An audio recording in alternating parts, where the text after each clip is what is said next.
Welcome to another episode of I Wish They Knew, a show where business and educational leaders share a tip, practice, or insight they wish others knew more about. I'm Joe Hirsch. Today's wish comes from Ned Johnson. Ned is the president and self-described tutor geek of Prep Matters. It's an international test prep company that helps kids get into college and prepare for a lifetime of success. He's also the co-author of a book called The Self-Driven Child. And he's here with us today to talk about ways that we can help kids become more self-motivated and self-directed. Ned, welcome to the show. Thank you so much for having me. I'm looking forward to this conversation. So I read about you, and you can tell me if this is true, that you have logged more than 35,000 hours of tutoring. I have, and read a few Malcolm Gladwell books along the way as well. So, well, yeah. You put 10,000 hours to rest. Right. I mean, that's taking 10,000 to the nth degree. Oh, and every hour of it was fun. Teenagers are pretty cool cats. They are, but they seem to sometimes lack direction and focus. What do you wish more parents knew and more children knew about achieving success? Well, in terms of success, kids are always directed. It's just a matter of whether they're directed for things that we all want them to be directed for. And sometimes they even don't direct themselves in ways that they would wish to, at least short term. But, I'm convinced, having spent a long time with them, that kids, all the parents to the contrary, they want their lives to work out. They want to be successful. Mm-hmm. It's just that they may not always do it in the directions or on the time scale that we alleged, grown-ups would ask of them. And so a lot of times there are kids who kind of work against what's their own best interest only because someone else is trying to shove something down their throats. And so the book that I've written with my friend Bill Stixchard, who's a clinical neuropsychologist, looks at how important it is to give kids, to foster in kids, a sense of control. And we look at this in kind of two aspects. One is a subjective sense of autonomy, that this is my life, that I have choices, that I get to make choices about what I'm doing.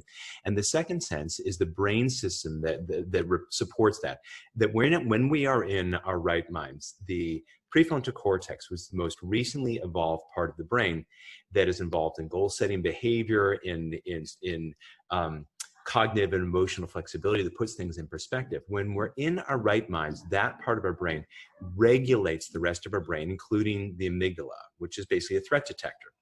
And so the sense of control ends up being incredibly important for kids to be able to tolerate stress and to get themselves motivated to do things that are meaningful.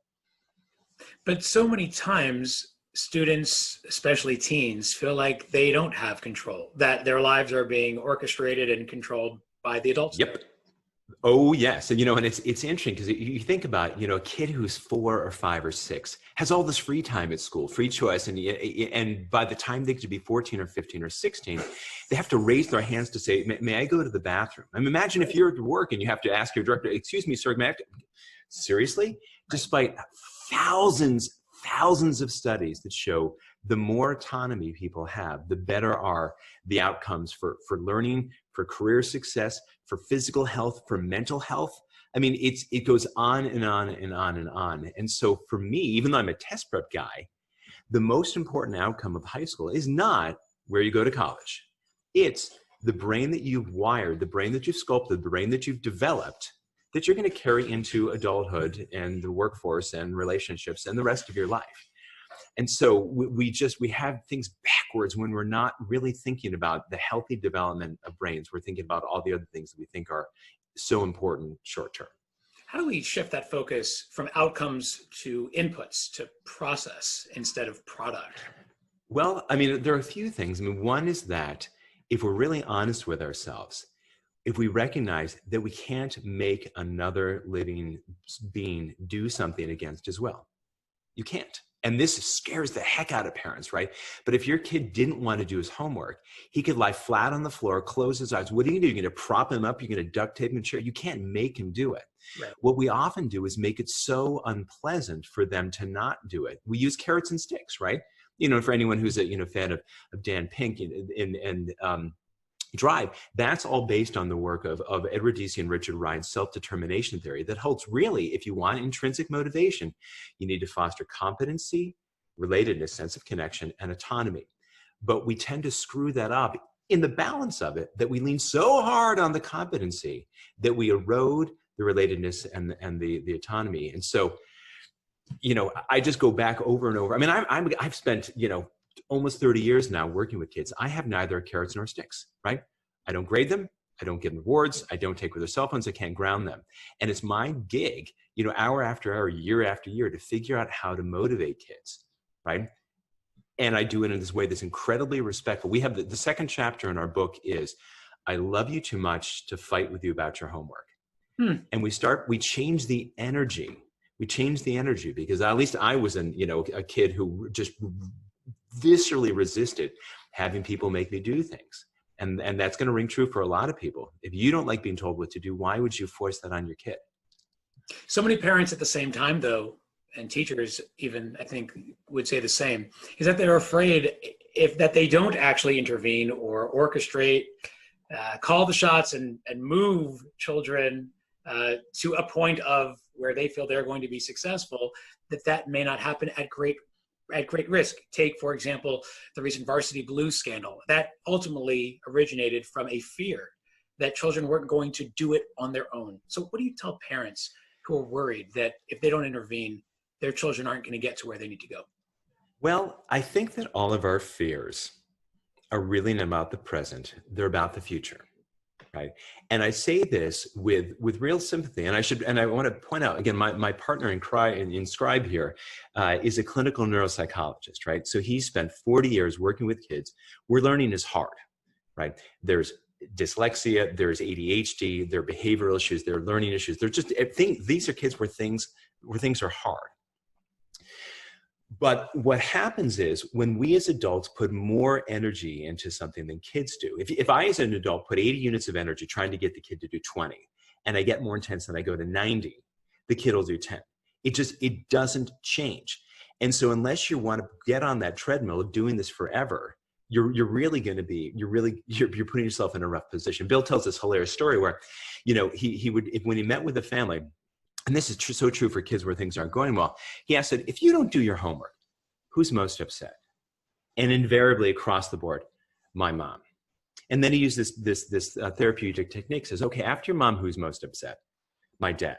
Okay, after your dad, my teacher.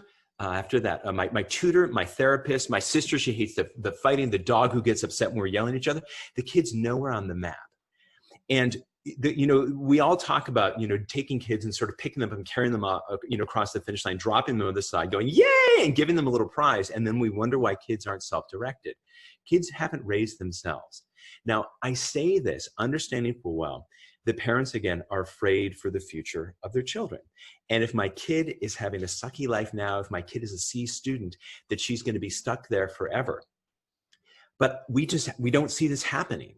And, I'm old enough now that I've been working with kids for a heck of a long time. Bill just turned 70. And if we could tell people that the struggles that your kids are going through now are just part of their path, they wouldn't worry about it. They wouldn't worry about it, right? And it's part of the growth. And this is easy for me, okay? In part because I grew up in a family with a lot of headwinds. My father was an alcoholic. He eventually drank himself to death. That was kind of tough. My mother struggled with her own mental illness. I spent 3 months of 7th grade in a pediatric psychiatric hospital. Whoops, not as cool as it might sound. Really, really, really hard. If anyone had bet a wager on me in 7th grade, say, this guy's going to have a great life, you would be like, maybe not so much. Right. But here's the deal. I also wanted my life to work out. All these kids who are struggling right now, they want their lives to work out. And what we need to do is change the energy. Now, with that Varsity Blues, that was parents. I mean, when you think about the message that those parents gave to their kids, they were things like, you can't do this without me. Yeah. Right? If you don't go to successful enough college, you can't have a successful life. Right? If you didn't get into the college of your dreams, you're not strong enough to handle that setback. Talk about disabling messages where, Joe, I have no idea your educational background. I haven't taken time to look that up. You strike me as a really happy, really bright, really successful guy. And you could have gone to Harvard. Great. You could have gone to Hofstra. Great. I have no idea. My parents were just happy when that 75 came home and they put it right on the fridge. They were like, right? Thank goodness. if we're honest, if we think about the 100 people that we know in our lives, even 50 or 20, who we say are just have wonderful lives, have work that's meaningful, have the respect of people around them, have relationships that are terrific, and then think, do I even know where most of them went to college? The reality is no. Because, and again, I'm a test prep guy. I'm not trying to talk myself out of work, out of business, right? But there are wonderful advantages in going to elite schools. And I am all for people wanting to do that. What I'm not for is having thinking that I have to, that unless because really, by definition, 90% of kids are not going to be top 10% in school.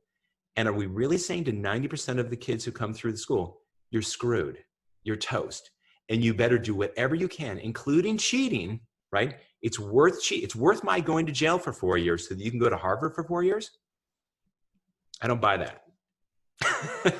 It's absolutely true. And it's a very powerful message, especially coming from someone whose work is getting kids into the schools of their choices. It's a very empowering message, Ned. Thank you for sharing your wish today on how to become more autonomous. Parents, get out of the way and see the long-term view. Thanks, Ned. You're welcome.